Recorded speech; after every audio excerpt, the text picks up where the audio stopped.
And overlanding or car camping wasn't really a thing for me. Yeah, I've always just been doing ground tents and such. So when I got the car, I didn't really have a plan. But then I started meeting people in the Subaru community, and the Subaru community is very welcoming, just like all these car communities are. But there's just so many different areas you can go with a Subaru. And of course, most times you just think street, anything street with these things. But there's actually a ton of aftermarket stuff for off-roading and a lot of different options. So that's just spawned an addiction to spending a lot of money. Warning. The 4x4 Canada podcast contains discussion about exploring mountains, camping beside lakes, and enjoying the outdoors. Guests also talk about jumping race trucks side by side, racing 1,000 horsepower rigs across mud pits, and jumping monster trucks over stacks of buses. None of this is for the faint of heart. The 4x4 Canada podcast is not responsible for bringing out your inner adrenaline junkie or making you want to get out there and explore the back roads from coast to coast.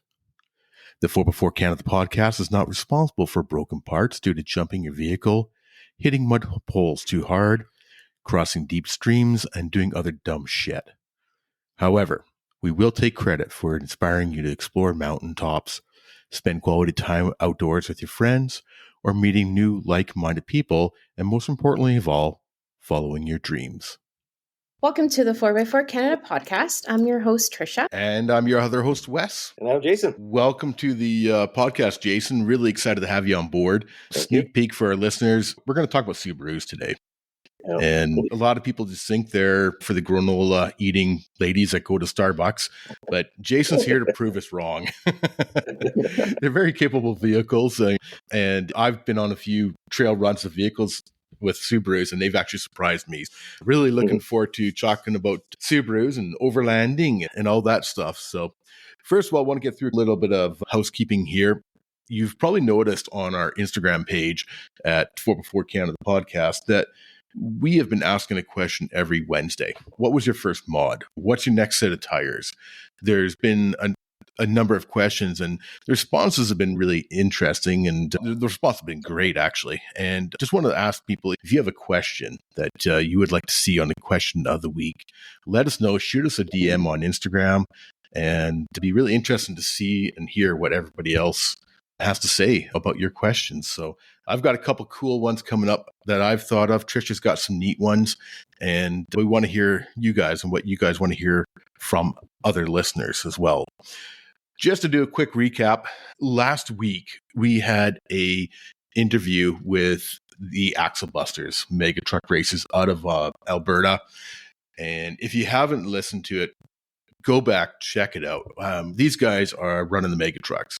I don't know if you've seen much of the mega truck action before, Jason, but these guys are running 50, 54-inch tall tires. They're running 2,500 horsepower.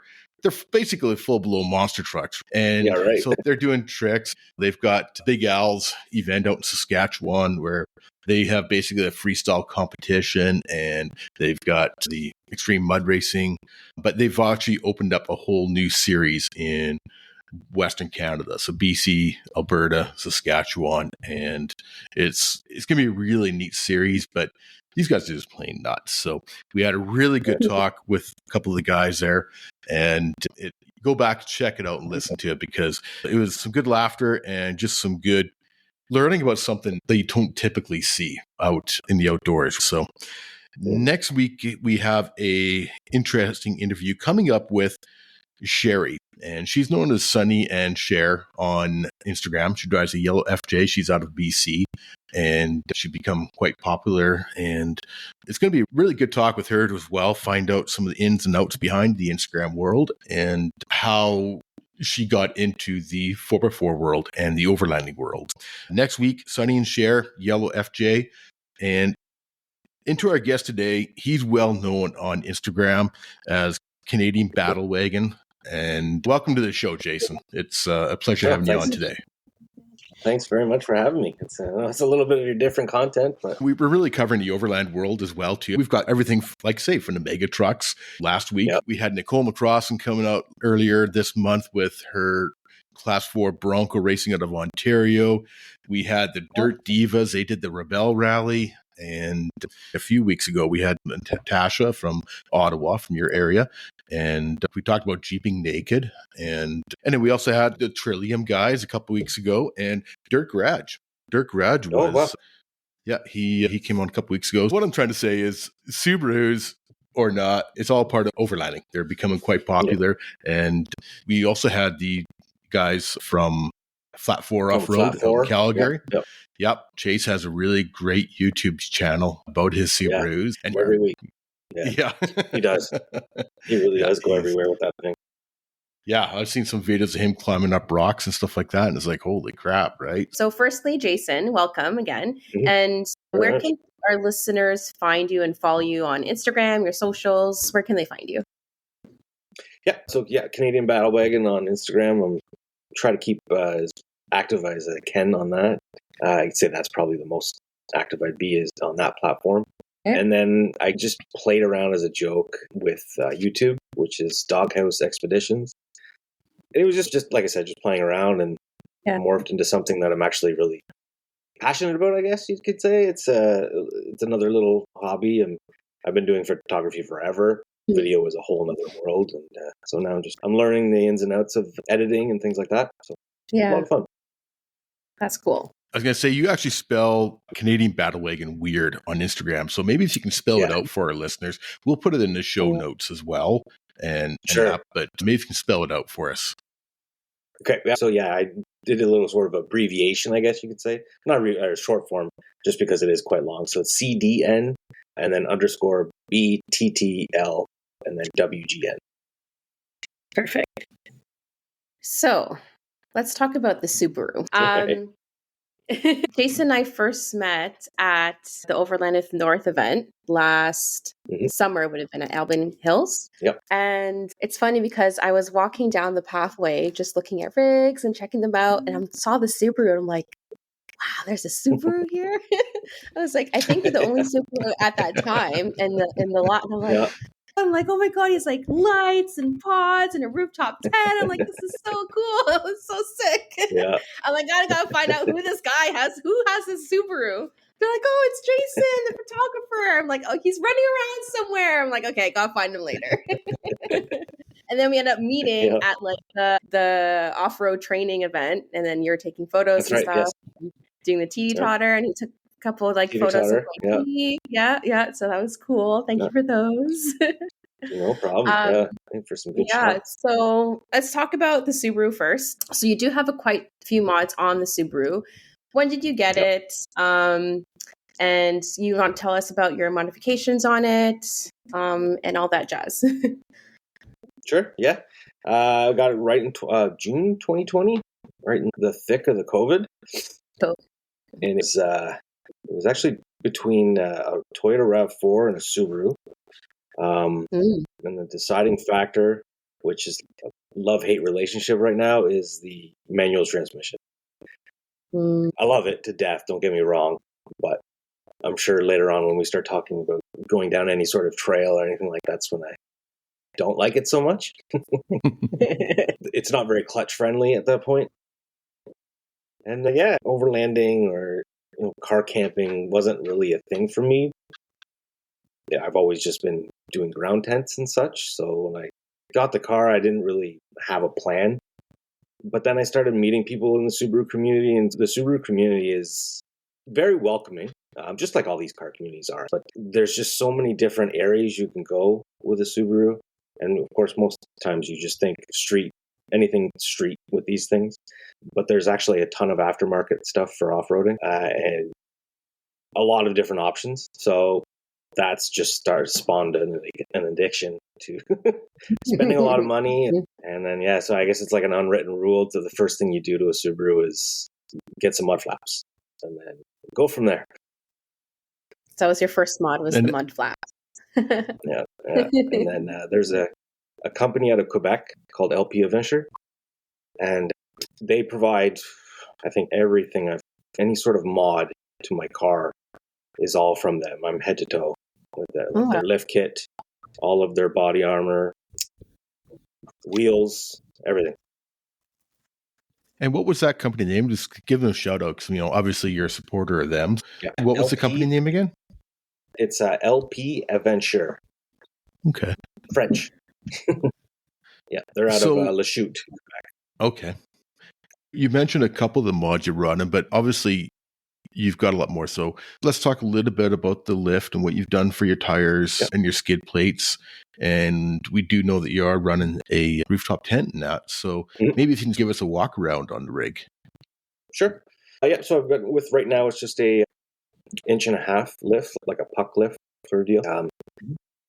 This company that I mentioned, LP, they actually work directly with Subaru. So that was the one sort of thing. You hear different sides when it comes to your warranty, whether it's going to void the warranty or not. End of the day, no matter what you do, when you lift a Subaru anyways, you're going to void the warranty. But then I also have heard it depends on what dealership you're with. The guys here in Ottawa, Autos, they know these guys and they deal with these guys in Quebec as well. And LP works, like I said, with Subaru to narrow down like safety features and everything like that. So they don't go above 1.5 inches because of the whole roll factor. So I thought that was appealing because I didn't want to get into that sort of thing. But then, like I said, once I started spending money, then it was just, it didn't. And then, of course, you spend money with these guys and they really appreciate that. And then they start giving me deals and discounts and sponsorships and stuff like that. So then it's like, okay, well, I'm too deep into this stuff. What are you doing for tires on it? Yeah, that's right. So tires, what I did was they do come with 17-inch wheels. So right away when I got the car, I wrapped them with Falcons, the Wild Peaks. And they were able to fit my 17-inch wheels. But then, I don't know, it just, every time I looked at the car, it just, the tire didn't seem meaty enough to me. And I still wanted a little bit more height. So I thought, okay, I sell that, and then I downsized to a 15-inch wheel, which were able to get me the AT3s from Falcons. So a little bit more meat. Now I'm able to air down and stuff like that if I need to. And what's that, a 28, 29-inch tire? Yeah, I think 29. Yeah. Not into the 30s just yet. But the way with tires, the larger you go, no matter what rig you're running, the larger you go, there's more modifications to make it happen. Yes. And drivability is not as great on highways, and you lose fuel mileage, and you lose braking power, etc. So if you can find that happy medium that works for you, then that's perfect. So exactly. On the exterior, you're running that rooftop tent. What are you running? Yeah, I'm in the iCamper Skycamp Mini 3.0. And I had 2 tents before that. They were both the same, and they were both from Go Overland Canada. Yep. So I also had a deal worked out with Vito as well. And I loved working with him. The tents were great. My first one with him was actually the prototype. He gave me a really good deal on it. I went from there, and then I got into the production model afterwards. But it was just, I find that those wedge style, that's what it was for that one. Yeah. They work great for larger vehicles, over truck beds especially. But for what I was having an issue was that it would just overhang my windshield. Every time I hit a bump, it's pretty, you can just hear it just bouncing up above the car. So I went with the iCamper, because it was, I don't know, it's just as soon as you pack that all in, it just fits perfectly on my roof. Doesn't hang over the back, doesn't hang over the top of the front. Yeah. And it's nice and light too. Yes. Yeah. And they're a little different coming in from the side, how they fold from the side rather than the other style. Which is actually a downside too, I think, when you look at it, because when I was in wedge style, like, you can get in from 3 sides, right? You had the option. And of course, with the Skycamp, you can only get in from the one. Yeah. Only have it fold out the passenger side, things like that. So what other, you mentioned skid plates and that, and I imagine that can be quite a little handy thing in a vehicle that's lower like that. And you got those from LP Adventure as well? Yeah, everything comes from them. I got there's a little mini bumper skid plate that leads into the engine one. And then I've got my rear diff one as well from them. And they just came out with a gas tank one, so I guess I'm going to have to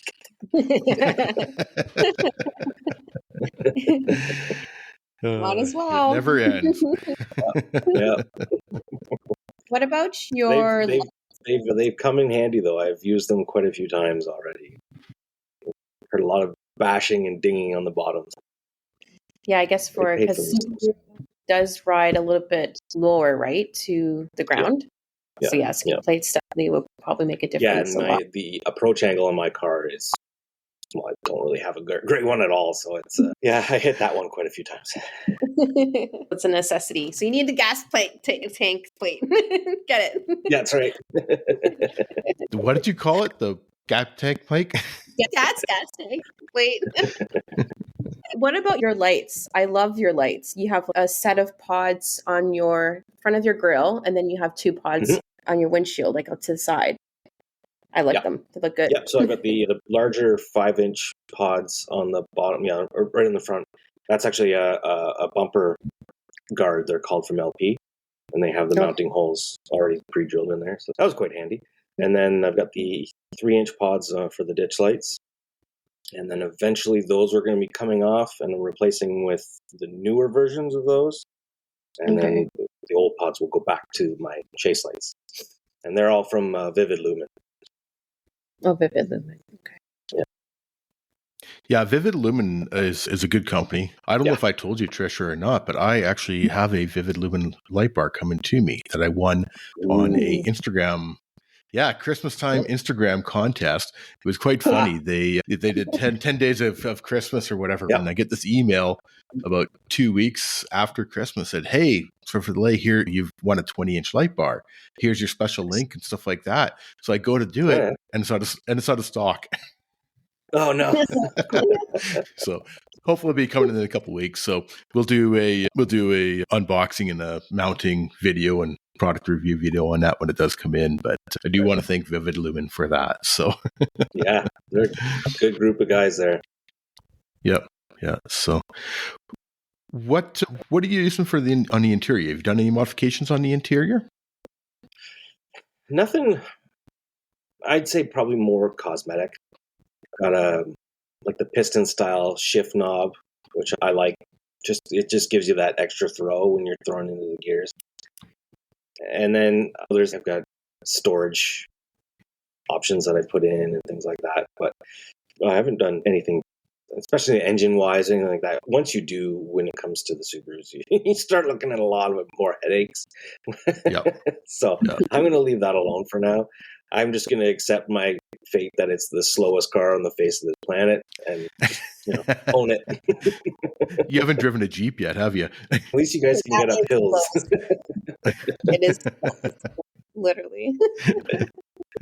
You're out exploring the back roads of Ontario, and relative to the interior question, have you got a phone mount, and what are you using for a mapping on your phone?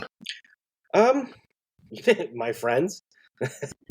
I've played with Gaia here and there, but we tend to stick to the same areas. We go with like Calabogie area and Lanark County, things like that, and we just know that there's these certain sites there. I'm limited to, of course, where I can get into.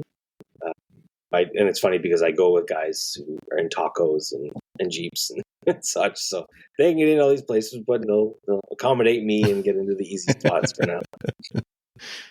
Yeah, I guess once you get to know areas and stuff like that, you've got your little favorites, right? So yeah, your go-tos and yeah. Calabogie, you're in Ottawa area, so Calabogie's a couple hours from you. Kind of idea? Yeah, it's funny you said Tasha, because she lives maybe 4-minute drive from my house. Yeah, it's pretty much the same. It's about an hour and some change to get out there, and then there's lots of options once you're out there. So you mentioned earlier that you want to go into a soft roading vehicle, for lack of better terms. That's what I've seen a lot of these smaller crossover vehicles called. And a lot of times they're exploring Forest Service roads and out. And as I mentioned, I've seen a couple Subarus come out with this on a few trips, and they've surprised me with how well they do. So why did you pick a Subaru Crosstrek versus, say, like the RAV4 or something else? Yeah, it really did come down to that manual transmission. It's a dying breed, and I'm showing my age here, but I love driving manual, and I like hopefully I'll never go to an automatic, but I know one of these days I'm going to have to. Yeah. I'm going to keep this for as long as possible. Yeah. You mentioned that it's a little more work driving off road, and it's not a friendly transmission per se for the off road. I've driven a lot of manual vehicles, and I know, Tricia, is yours automatic or manual? I can't remember. Automatic. I don't know how to drive manual. Okay. Well, that's right. You're a millennial. I forgot you're a millennial. I will never learn. I will never learn or know how. I can never steal a car if it's manual. So, I mean, just riding my dirt bike is hard to know that concept. So it's hard. Yeah. Oh, yeah. Yeah. Go-kart. Actually, we're going to get her into a quad here soon after talking to the Trillium guys. But some manual transmissions and clutch systems can be a lot easier to go off-roading in. But you said that the one in the Subaru is not as comfortable, I guess. And it doesn't have a low range gear. So that's the biggest downside to them. Yeah. Because they're not really made for doing that sort of thing anyways. Yeah. No, it's more a lot of the forest surface roads and stuff like that. Yeah. And I mean, the Subaru history and the Subaru quality, from everything I've seen, has always been a good quality vehicle. Yeah. So worth paying a little bit extra on that. So as long as they worked out that head gasket issue that they've had in the mid 2000s and such. Yeah. I think they've got that figured out by the sounds of it. So you do take the Subaru off-roading, and you say that you go around like Calabugie, those trails. So what kind of trails are you hitting? Are you hitting more of a softer terrain? You're not really rock climbing, but tell us how you get around. And then you also overland and go camping too, right? So like where are you going and taking the Subaru with too? Yeah, I would say any sort of difficult trail I would hit, and I wouldn't even say much of a trail. It would be like these Forest Service roads, and then there's the odd campsite that has an obstacle or two to get in. Recently, there was the one in Calabogie was a bit rocky, a little bit of a rock garden, I'd say. And of course, with the two Tacomas I was with, they just crawl over these things. No problem. Whereas me, you really got to pick that line correctly, right. Or you're scraping for sure, which I did. But other than that, it's just been, like I said, Forest Service roads or just nothing. I'll walk it, and if it's not worth it, then it's just not worth it. Mm-hmm. At the end of the day, I got to drive this to and from work and home. And, it's your daily, Yeah. And overlanding, are you overlanding and camping in that area too, or have you taken it different places, Ontario, or? Yeah, I guess I should say too, I don't actually go and wheel. If I go out anywhere on these roads or trails, it is just to go camping. Just to go camping. Yeah. And is that a family thing for you? Do your wife and your son come with you guys quite often, or is it more? No, we used to ground tent camp for the longest time. I grew up doing that with my family forever. And when we had my daughter, she loved it. And then she just got to that age with the teenage years where there's no Wi-Fi, so she's not coming. And my wife was very used to provincial campgrounds and such where they have nice washrooms. And whereas now I really like to just, when I go camping, I want to be away from people. So tend to not to go to the provincial parks anymore. And she really doesn't like the no bathroom facility idea in these parks. I get that. Yeah, that's a lot of women don't, and it's even a lot of guys don't. And it's nice to go to the provincial parks sometimes where you have a toilet area and stuff like that, and picnic tables too. But so you did go to the East Coast this year, though, right? I did. Yeah. That was a fluke too. My wife was going to a wedding in Mexico, and I joked and said, I'm going to go on my own vacation this year. And then it actually happened. And I ended up going out east with a basic plan, solo travel, and met with some amazing people down there. who I've now made, I'm sure, lifelong friends with. Shout out Zach. Yep. And Last Spike. Last Spike. And you got Hub Ryan and Monica from Hub City and other Subaru guys. I got Brandon and Ryan and the Subi girl, everybody out there. It was a lot of fun. I met up with a lot of people up in New Brunswick. Hung out with them for a couple days. And then I crossed over into Nova Scotia and up into Cape Breton. And then that was the highlight of the trip. My end goal was to camp at the most northern tip of Cape Breton, which is at Meat Cove. So I got down on that beach and had the entire beach to myself for one night. Beautiful. Yeah, and then I actually randomly standing on the rain in the beach and met with a guy who follows me on Instagram. What? He saw my story and he came down from the campground and then he told me about another spot on a side of a cliff on the other side of the island. And so I went there the next night and that was even better than the night before. It was just... That's so cool. Wow, that is a trip that I'm always going to remember and maybe even have to do again sometime because it was so much fun. That's so cool. We should give a shout out to your YouTube channel because I did watch that one on your YouTube and it's very well done. So your YouTube channel is Doghouse Expeditions and that's Peditons. Yeah. But so Doghouse Expeditions, go check out the East Coast trip video because it's hard to describe the East Coast.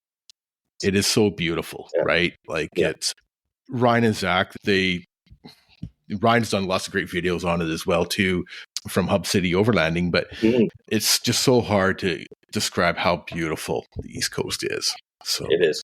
Yeah, it is. It really is. And it's a slow pace and everybody's so friendly, which is funny because everybody calls you friend. Hey, friend. How are you, friend? I notice everybody says it down there right away too. They just meet you. Like they're great people. Yeah. Oh, that's great. I was going to say, what's your favorite part of that trip? But yeah, I think you probably already explained it with that last few days up there. And just Meat Cove and then the cliff, which I think was somewhere off Pleasantville or something like that. But it was still more on the northern side of the island. Also, just like I wanted to get over the fear of traveling alone. Being on your own schedule was actually really nice. Because I'm an early morning riser, like too early sometimes. So I just knew if I was with other people, and I had plans, like I want to do the Skyline hike at sunrise, things like that. So like you had to be on the road at 5 a.m. just to get to this spot and things like that. So it was really nice to not have to collaborate with anybody else. It was just I could do everything on the fly if I wanted to. Yeah, I do a lot of solo camping, so I know exactly what you mean. I've been where I get up at 4:30 or 5 every morning, and there's other people that get up at 10, right? Yeah, so it's exactly. It's nice to get that. Whatever you want to do, just do it. So you've been East Coast, you've been around Ontario. Where else would you like to go and explore in Canada? West Coast for sure. Like I haven't been West Coast is the best coast yet. I know. Yeah, I really want to. But so that's the dream. So practically thinking, I would want to do more Quebec. That's my goal actually for this year. Is do more Quebec north of the St. Lawrence. Yeah, because we actually Quebec have is quite beautiful. Yes, they do. Quebec's quite beautiful. We used to do a trip when I was in Ontario. We'd go to in the fall. We'd go through Quebec and then over to Newfoundland and Labrador area in the fall time. We take like a 2-week trip and try and hit it with the fall colors and stuff like that. Right? Oh wow, just that would be beautiful. Absolutely gorgeous. Yeah, beautiful. Oh, so wow. You do quite a bit of photography as well, too, right? Yeah. Is that your full-time thing? No, I'm actually. It's funny you say that because it's starting to blend into my job now. But I'm a graphic designer. And I've been with the same company now for just over 15 years. And we do events 2 or 3 times a year, like Vegas and then other cities. And they've now brought me on as the resident photographer. So I'll be now going to all these events doing that. Cool. But no, I've been doing it ever since the film days, actually.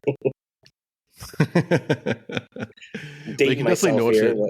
Yeah, you can definitely notice it on your Instagram photos. The Oh, quality of your photos are definitely Thank you very great for sure. So when you're out camping, what are you normally eating?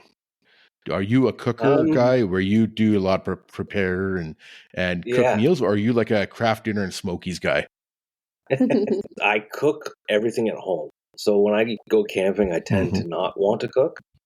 Yeah. And then friends make fun of me because I take bags of space food, like the dehydrated. And so I call them space food. So, but they grind my gears a bit too much. So now I'm starting to branch out, and I'll bring a couple chicken breasts and do some chicken and rice. Or the last winter trip I just did, I made the guys steak tacos. Ooh. Nice. Yeah, on Nice. my buddy's scuttle that he actually made.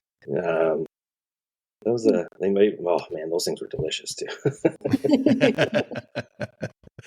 I find a lot of times I can be, I don't feel like cooking, right? So it'll be like a craft dinner and smokies thing.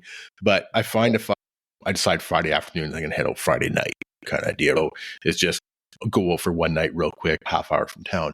But I find that if I know I'm going out, I'll do prep during, say, Wednesday or Thursday. And simple things like putting the potatoes in a microwave and cooking them so that I just have to throw them on. I don't have to wait for them to cook while everything else is cooking. Same idea as you try and do as much prep work as ahead of time. And it really helps make it a lot more fun at the campsite. True. But more time to relax. Exactly. So speaking of relaxing around the campfire, what are you drinking? I'm a Ryan Ginger guy. Oh yeah, no, I do. Ginger. I partake. I'm a Ryan Ginger guy for sure. How about you, Trisha? I don't think we ever talked about that before. Around the campfire, huh? Okay, so I partake in a lot of different types of alcohol. So I'm not a picky alcohol person. My go-to is gin and tonic. If I'm around the fire pit or just around the fire, I like Fireball. Just because it like hot and spicy goes together. Yeah. Myself, I'm usually bringing a beer. Usually, I do have a love affair with Caesars. Yeah, I have a love affair with Caesars. So there's a really good company out here in the Vancouver area that has got a Caesar in a can that I really enjoy. So sometimes I'll have those. Otherwise, home I usually make my own. But for beer, I just go with a nice gentle beer. I used to be a bit of a craft beer snob, and I've gotten away from that. I found that I just like a good tasting beer that's light. I'm not a Guinness guy kind of idea, but going for more of the light beers. Shout out to Caribou out of Prince George. That seems to be my favorite one right now. But I'm usually mix it up a little bit, but it's usually beer. Partial of that is because I can sip a beer longer than I can sip a Ryan Ginger.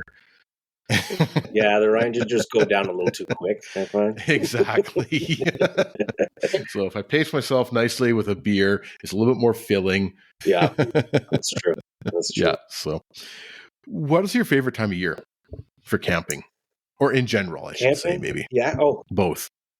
I would say fall, but because it's like you have a 2-week period where it's like the best. Winter. I actually like winter camping because one reason and one reason only is there's no bugs. I knew you were going to say that about the bugs. I hate bugs. Yeah.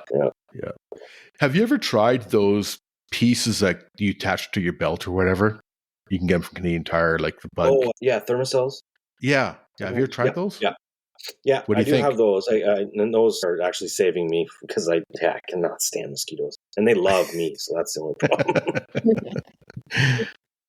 Yeah, I've got a few friends that have them. They say they seem to work pretty good, so I might have to pick one up. So. If it's a windy night, though, then there's no point.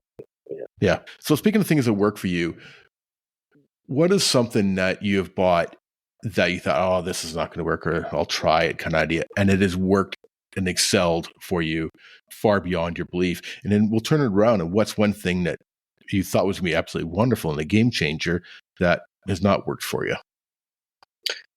Okay. That's funny. I think it's rooftop tents are the things that when I first saw them, I just thought, what a stupid idea this is. I just thought they're ugly. It doesn't make any sense, and why are they so expensive? And I've grown up using ground tents, and I've got in that room behind me. There's a room full of ground tents that I was just a little bit of a gearhead, so I was always buying new ground tents, and I love them. I love ground tents, and then I always thought these things were just ridiculous to throw on top of your car, and then I finally caved in, and I'll never sleep on the ground ever again. Never. It's so comfortable. It still admittedly looks ridiculous, but they're comfortable. They're easy to set up. You don't have to deal with the poles and all that. Well, you do have poles, but not like the old poles of when you and I were growing up, or even 10 years ago even. But yeah, they are, I think, a good game changer for sure. So especially with hard shells like what you've been running.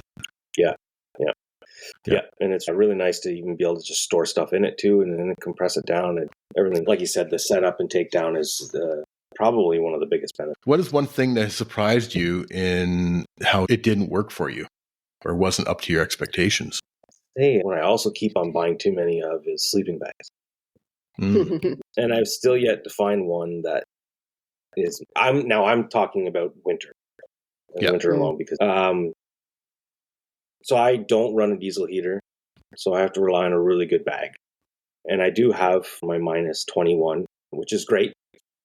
But I find with all mummy bags, you get that sort of hands crossed around your chest, and you just can't move. And you wake up sometimes in the middle of the night with claustrophobia, things like that. So I actually found this new company. I guess I'm not sure how new they are, but this Canadian company is Hotcore. And they make. How do you spell that? So HOT and then COR, and I believe it's all one word. Okay. And they make a larger size sleeping bag, and it's synthetic.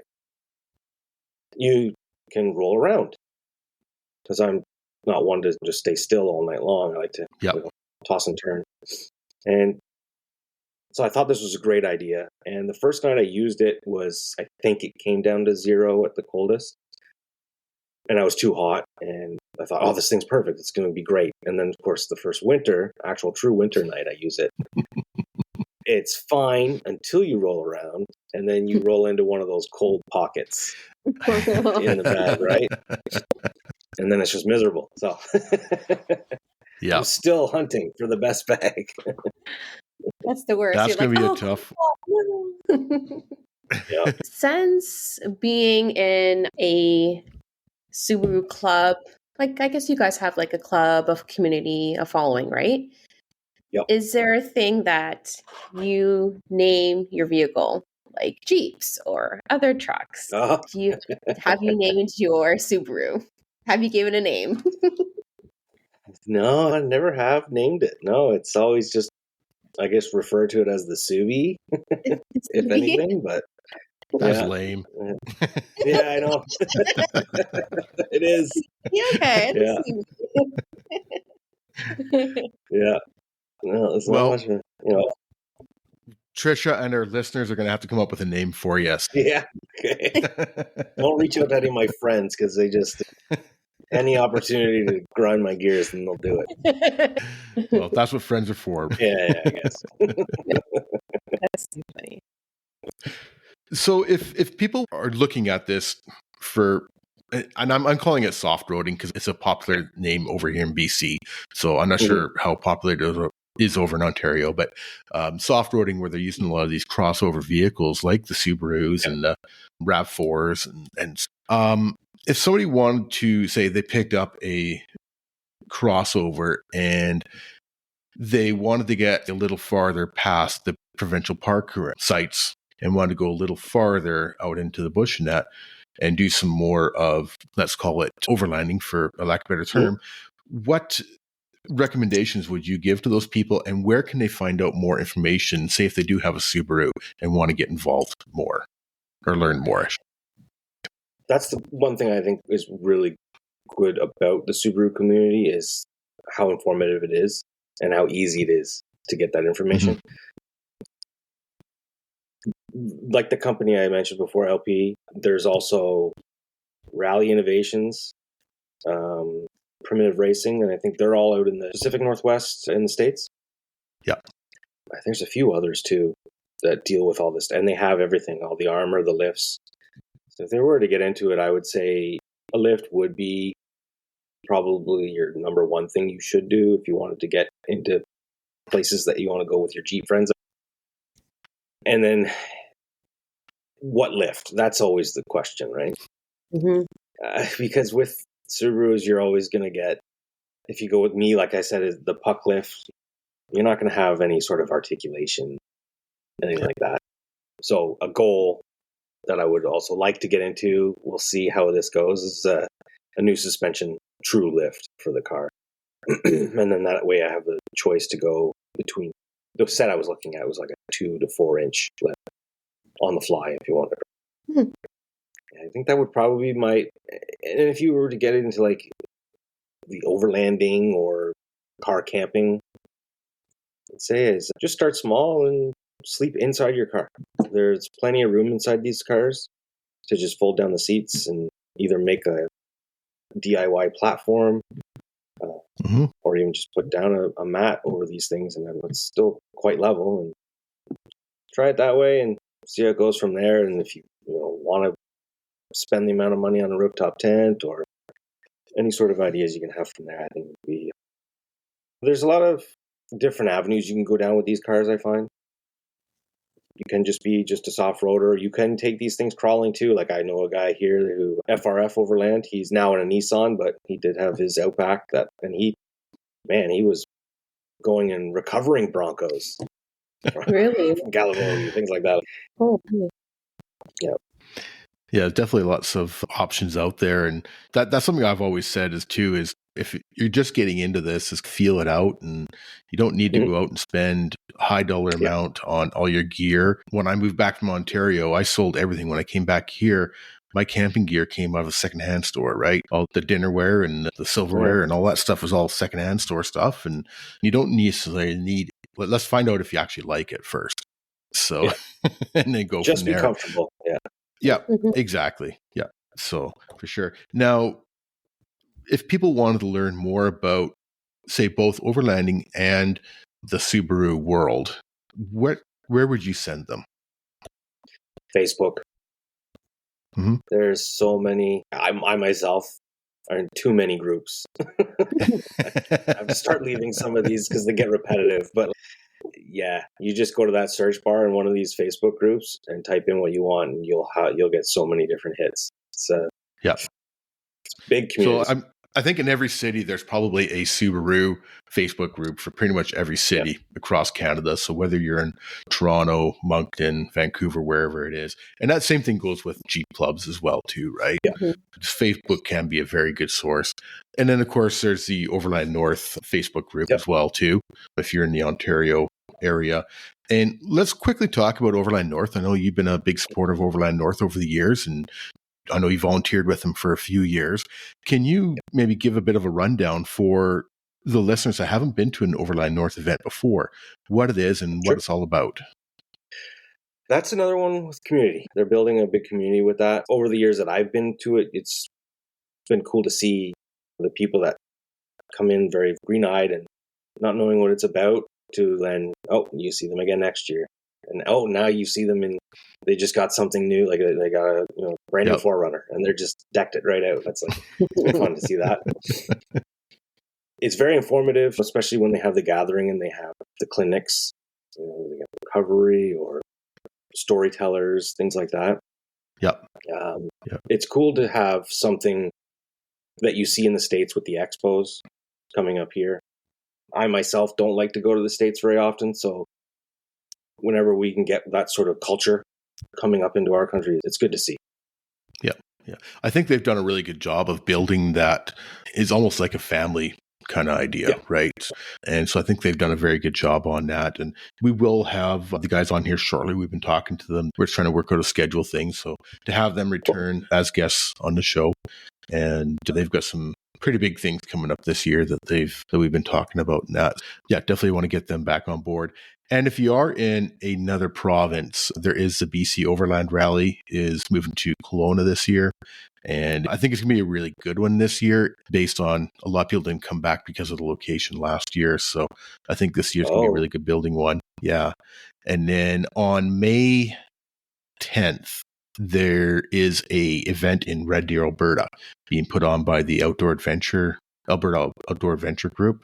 Okay, and it's just for any of you Alberta folks, it's going to be a real fun event. The Friday night is all working with a local brewery and everything like that. So you're meeting Friday night at the local craft brewery, and then Saturday's like a little expo kind of thing, and then I believe Sunday is some trail running and stuff like that. So anybody in the Alberta area, it's going to be a fun event. And then of course on the September long weekend is the Alberta Outdoor Adventure event. I can't remember the exact name on it, but they're in their 3rd or 4th year, and that's another fun event too. And I've heard that there is something happening on the East Coast this year too. So I can't say anything yet, but there is something coming. All right. I agree. Those kinds of events are really good events for not only spending all your money, but for meeting other people that are into the same hobbies that you are. Tricia, your first Overland North event was this year, and I think it's an eye-opener for you as to what was all out there and all the people and everything that you can buy for your Jeep. Basically, yeah. All the vendors being there, and then just meeting a lot of people, and it's like familiar faces and meeting new people, and just all the different rigs too. I think that's pretty cool. Seeing everyone just comes out, and you just notice, hey, it's like going off-roading and or camping overland. It's not just a Jeep thing. There's Rams going out, there's Tacos going out, there's Subarus, there's Land Rovers, there's a whole bunch of different communities coming out, and the clinics are great too. Just learning just a whole bunch of knowledge. You just take a whole bunch of knowledge with you leaving that weekend. So it's pretty cool event. I know you mentioned a little bit about your sponsors or just people that you collaborate with. Do you want to do a little shout out to them again that we can put at the end of the podcast? Sure. Yeah. If you want to head over to Vivid Lumen anytime you want to get some lights, you can go directly into my Instagram page actually and click the link, and then there's an affiliate link through there to save yourself 10% on any of their products. Yep. They got some good lights, and I can't say anything, but they've got something coming. It's gonna be quite nice. They're working on some new products. Yeah. Tricia, I almost said Tasha. Tricia, do you want to do the last question? Sure. Okay, so the last question that we ask every guest on our show is, what Canadian would you like to listen to on the 4x4 Canada podcast? Which I'm pretty sure, Tricia, you did meet them at Overland North. Oh, you definitely had to, especially when you went into the gate. Is Mark and Linda from My Nomad Adventures, yeah. Yeah. Retired teachers, and they travel around in their van, and they have gone on some pretty epic adventures, especially over the last couple of years. So I would definitely recommend sitting down and having a chat with them because they have a lot of stories to tell. And Mark actually is now starting his own little adventure with Nomad knives. He makes his own knives. Okay. Cool. Made me a couple, and they're very, very nice. It's a total skill that I don't have. For sure. So, but yeah, we'll definitely have to check them out for sure. Anybody else on your list there? Joel Trombley would be another one. Okay. Yeah, he's got himself a chuck box that he's made into a camper slash ice fishing hut slash this slash that. It's actually really impressive what he's done with that. So he'd have some good stories for you as well. He's got a pretty big following on YouTube for his YouTube channel. Cool. We will definitely have to check them out for sure. So once again, we're talking with Jason from Canadian Battlewagon on Instagram. He also has a great, really neat YouTube channel, Doghouse Expedition. And you can see all his explorations all over Ontario and some of them into the East Coast as well in a 2020 Subaru Crosstrek. Once again, want to thank you for coming on, Jason. It's been a blast. And we love hearing about all these different rigs that people are out there overlanding with. Yeah, definitely enjoyed having you on tonight. Yes, thank you. Thank you very much for having me. Thank you, Jason, for coming on. And yes, thank you for bringing the Subaru world into ours. And it's nice just having and talking to, as I said, different rigs and bring more new people on the show. So thank you for joining us. Thank you very much. Hopefully we see you on the trails soon and sit around the campfire and enjoy a drink of whichever choice we have. Awesome. Between the three of us, we'd have a variety. Awesome. Thanks, Jason. That